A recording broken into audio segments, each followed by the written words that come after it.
Hello once again, everybody. Welcome to my show, and indeed a great artist on our show today, singer-songwriter Amanda Page Cornett describes herself as a Southern rock and soul musician. Hello, Amanda. Hey, how are ya? All right. How's everything going?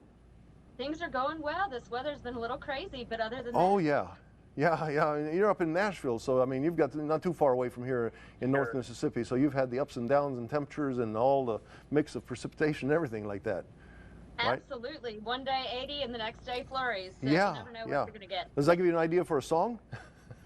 I don't know. It's a little bit schizophrenic weather. If there's a song there, maybe. All righty. Well, so how did you get into this business of singing and songwriting?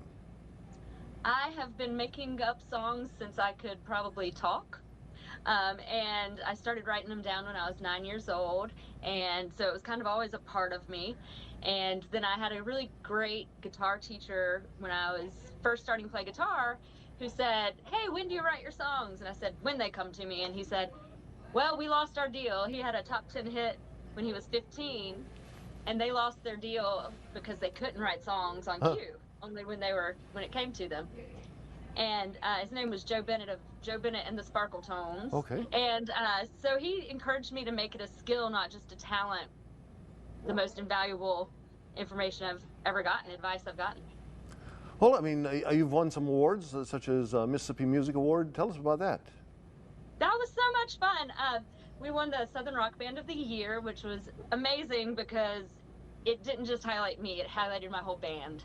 And the Almost Angels band and I have been together for a while. Two of the members have been with me for well over a decade, and they're brother and sister.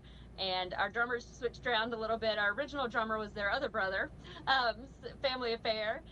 But I've really enjoyed playing with them, and they've really helped create my sound because they're from Macon, Georgia area, just south of Macon. Alrighty. So they have a lot of that Southern rock influence. I'm from Spartanburg, South Carolina, which has a lot of country and Southern rock influence. And so it's kind of all come together to make what I call the Southern rock and soul sound. And the transition from South Carolina to Nashville, how was that emotionally or professionally? I mean, how was that transition for you? Well, I lived in Florida in between, so I've been all Okay. over the Southeast. I ended up moving here and doing my internship here for college. That way I'd already be here and kind of know some people. And so the ultimate goal was to be doing music. So Hearts on a String, that's your newest song, correct? that is my second to last newest song. My Okay. newest song is actually Cajun Kirk and Bella.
All righty. Being a songwriter and your songs, do you write most of your songs?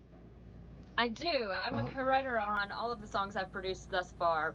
If somebody sends me a hit song, I will record it regardless, but for now.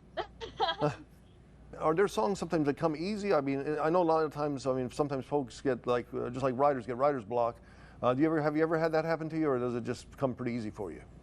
I have, but not too long. I do a lot of co-writing in Nashville. It's very much a co-write town where you get together with other writers, which definitely helps.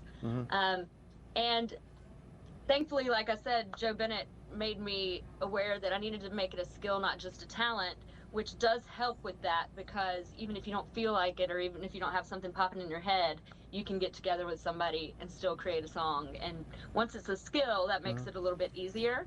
Alrighty. And yeah, so some of my songs are true stories, some of them are totally made up, and try to just sell them like they're real no matter what. I understand. Has there ever been a song that's gotten so personal that you just had to stop and say, okay, I can't go right with this right now? Not that I have stopped with, but there are some songs that have been very, very personal.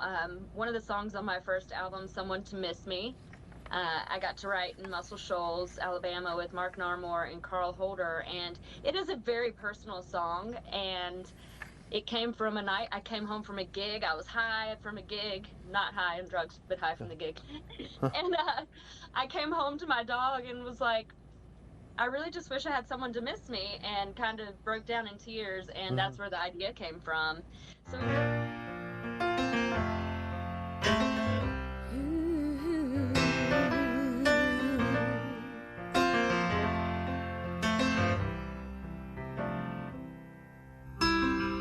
it ain't hard to find someone to hold. Don't need one who wants to control. Well, I could find somewhere to lay my head, but I don't need a cold, empty bed. No, I don't need a cold, empty bed. Sometimes I wish I had someone to miss me, someone who'd worry if I didn't make it home, one who lives just to kiss me. Oh, I wish I had someone to miss me. Oh, I wish I had someone to miss me.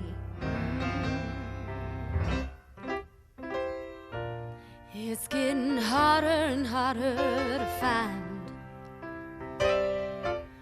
a man with more than one thing on his mind.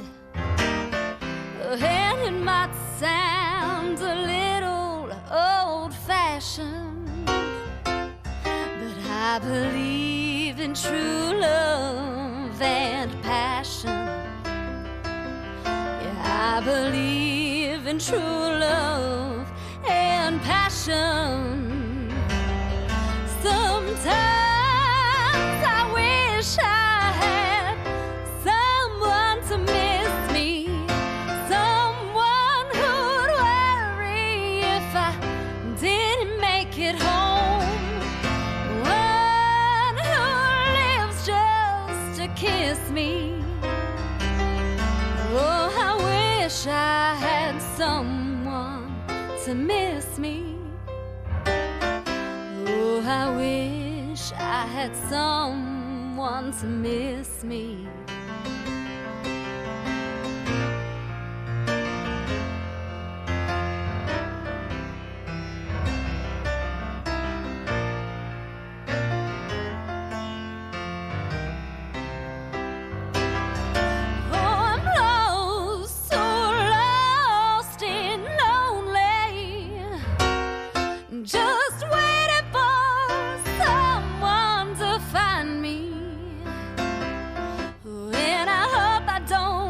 To wait too long. Oh, for one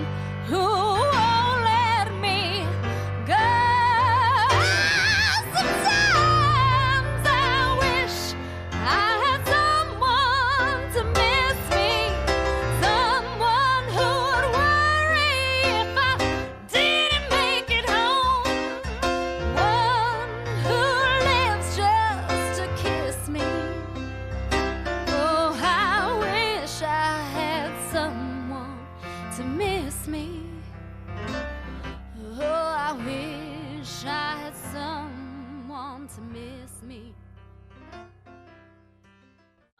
So it's very personal, very real, but I think that that's what makes music authentic. So. Well, I mean, so your songs are available on all the music sites out there, such as Spotify and even on YouTube, correct? All the sites Absolutely. out there. Nashville's known to be a pretty tough crowd and a tough city to do your act in. Have you ever experienced problems with Nashville, or has it been a pretty smooth ride for you up there?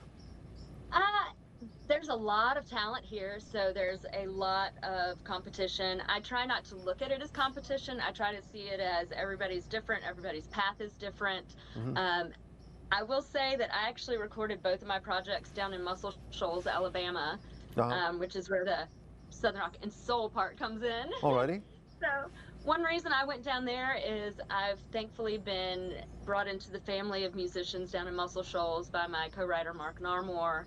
And I love it down there. I love the music. It's about the music more than it's about the business, which leaves us free to kind of create. A lot of times, if you're recording in Nashville, the musicians are the best in the world, but sometimes they come in the studio, they read the chart, they play it, they get their money, they leave. And one thing I really love about recording in Muscle Shoals is they come in, they give their input, they say, hey, what about this, what about this? They try to make it their own, which is special, and it makes the song so much better in my opinion. So who have been some of your influences in growing up and influences now? Well, growing up, I grew up with all the rebels, I would say, of country music were my favorite. Charlie Daniels, Tanya Tucker, Travis Tritt, Hank Williams Jr., and I also grew up with a bunch of the Marshall Tucker Band kids being in Spartanburg, South Carolina. So Southern rock was always a part of that influence as well. And my mom was big into blues music and soul music, and so I think that kind of drove that. And it kind of has just culminated. I've always liked the rebels of music, the people who don't care. Even like the Janis Joplins of the world, Pink, people who just say what they want to say, and they're like, you like it or you don't, and it's okay. Have you ever crossed paths with any of your folks that you were influenced by? I did get to meet Charlie Daniels before he passed at a Titans game, which I garmed him. But I have gotten to play with people from different bands. I've actually gotten to be on stage a few times in Marshall Tucker Band, and I had one of their old bass players played a gig with us. One of the drummers, for Leonard Skinner, Artemis Pyle, got to play a gig with us, and that was pretty magical. So I've gotten to meet a lot of people in that Southern rock world, and getting to write with some of the greats like Spooner Oldham down in Muscle Shoals has been pretty magical. So I have gotten to meet lots of people who have influenced my music over the years. You're Southern rock, but do you not mind going into country or into pop and stuff like that, or you just want to stay mostly Southern rock? I would say Southern rock and country are very synonymous for the most part these days. I'm definitely not on the pop side, but I definitely think the country rock part is part of that. And that's where the Southern rock and soul type thing I gave myself is a mixture of country, rock, and blues. So it's kind of all encompassing, but it's definitely still in the vein of country music. And where do you see yourself, now you've gone through all this in the last several years, where do you see yourself 5 years from now? Where would you like to see yourself? Still in Nashville, or would you like to be? I mean, or you don't want to go to that pop level? Well, I would love to be touring all over the world. It's always been a dream to do an AFE or a tour, one of the military tours where you can get to go and perform for the veterans or for people serving right now. I do a lot of veterans shows already, and I would love to go overseas and be able to play for the troops, and that's one of my main goals. But also just to be playing music for a living and sharing my talents and my music with those who love music. Well, Amanda, it certainly has been a pleasure to have you here on the show, and I wish you good luck with your music and everything. And your music, again, available on all the platforms out there, from Spotify to YouTube and everything else, right? Yes, and you can get to them all through amandapagecornett.com. That's your site. That's your site. And well, thank you again for being on here, and God bless you, and good luck with everything, okay? Thank you so much for having me.